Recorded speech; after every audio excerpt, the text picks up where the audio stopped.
Good evening and welcome to MHTV's Headliner. I'm John Caswell and we're here on Maple Street in front of what used to be the Glover School. And as you can see, the demolition of the Glover School continues this week, and I had a chance to speak with a former Glover student who has been documenting the project, as well as the project manager, who gives us an update. Right now we're finishing the demolition portion of the project on the main building. Next week we'll carry on with demolition of the upper Glover building, followed by some ledge blasting. It's going to begin next week. And foundation work is going to begin end of September. Well, just after school ended for the year, I met with Maddie Matthews, Marblehead School Department, and asked if I could document the building prior to the start of demolition. I did a video walkthrough and photographs. That was approved. That was done. And at the start of the work, I stopped by and spoke with the project manager here, Lallas, and asked if I might be able to get in during the process and take some photos and video of the project to document the demolition. That was approved. I've been on site since, and we've been documenting it, the demolition of the old building since the start. How did you get involved with a project like this?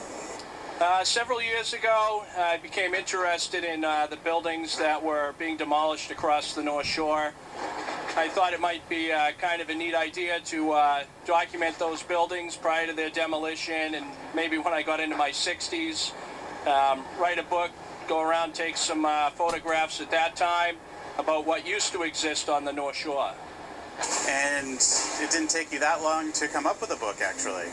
No, it did not. Last year, I ended up on a project at the General Electric plant in Lynn, the demolition of the gear plant, with RSG Contracting out of Lowell. The owner of that, Steve Garrett, allowed me access to that site. Go there a couple times a week for the 5 months of the project, and came up with a book here called Building Wrecking for Kids with Steve and the Raising Gang. That should be ready for publishing by the end of this month. What about building demolition interested you enough to start going into these types of projects? Once I started documenting the buildings and the demolition, I noticed it was just as much of a process as construction to destruct a building.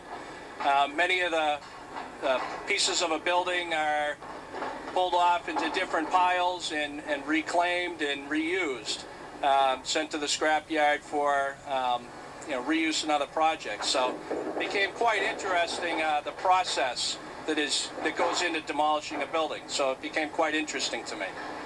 And this particular project has kind of a personal issue as well, because you went to school here at the Glover. Yes, I was a student at Glover School from 1970 to 1973, mainly in the upper Glover, sometimes spent in the old building. But yes, I was a student here, and it's kind of sad to see the building go. Also, my family's been in the Glover School for years. My mother is a 1946 graduate of Glover School. I'm impressed with the work JCJ Architects did. It's a very nice job. I think that the community is really going to enjoy it. I know they have a deep interest, as the building is 100 years old, and people from around here have been going to the school for a long time, and they're super interested in how it turns out, and I think they're going to be very happy when we're done.